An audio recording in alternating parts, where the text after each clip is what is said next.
Edsels Canteen. Halika, tikman natin!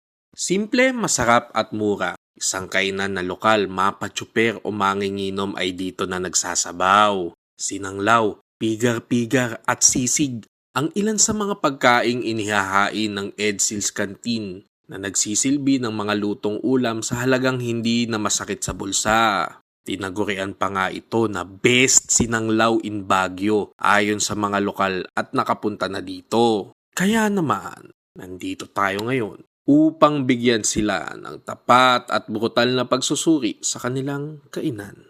Halika sa Baguio! May layong 800 metro pasimula sa kalye ng Sesyon. Ito ay matatagpuan sa 2 Palma Street, Queen of Peace Road, Baguio, Benguet. Sila ay bukas 24 oras buong linggo. Makikita sa lugar na hindi naman madami ang tao. Ito din ay isang malakarinderyang kainan.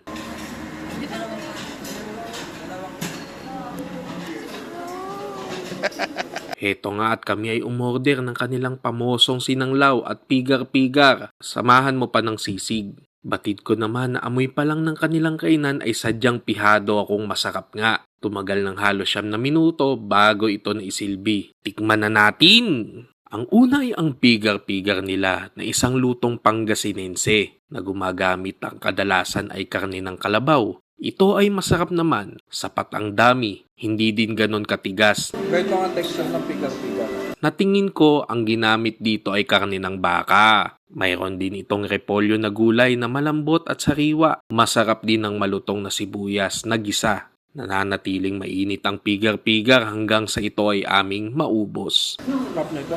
Toyo lang.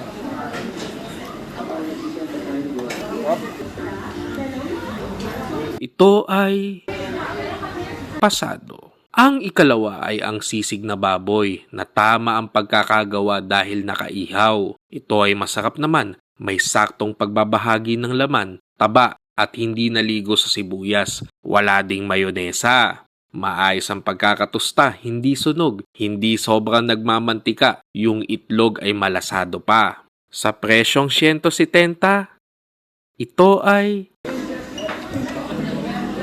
pwede na. Ang huli ay ang sinanglaw na isang Ilocanong uri ng papaitan. Maasim ito imbis na mapait.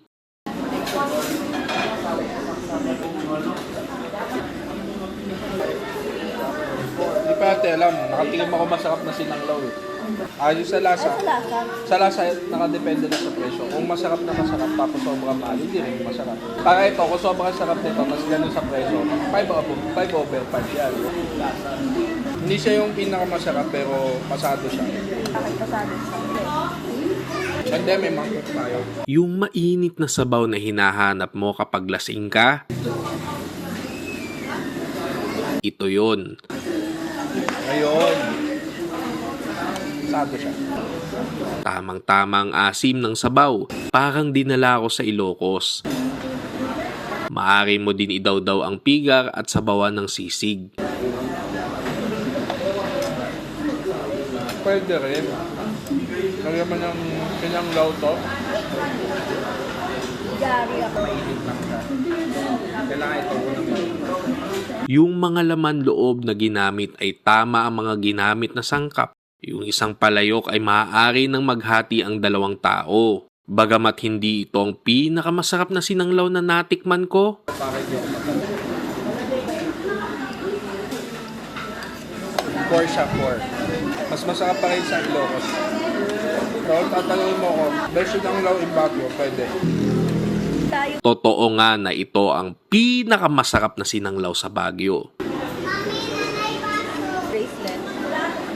Sumaw-saw? Oo. Sarap na yan.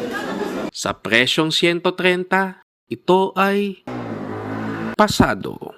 Sa pagsusuri ko sa kanilang mga pagkain ay totoong napakasarap ng mga pagkain dito. Bagamat sobrang lamig sa Baguio ay naiwasan din ang pagsisebo at paglamig ng mga pagkain dahil sa paggamit nila ng sisling na plato at palayok. Siguradong isa ito sa mga babalikan ko sa tuwing aakyat kami ng Baguio. Boom.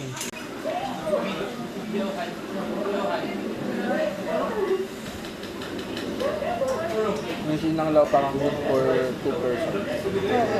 Kung yan lang ulam.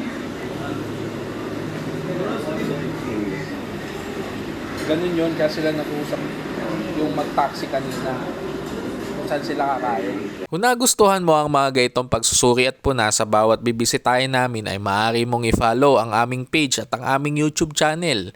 Tandaan na ang bawat tao ay magkakaiba ng kagustuhan at panlasa. Maaari kayong magkomento kung iba ang pananaw ninyo sa aming mga sinabi.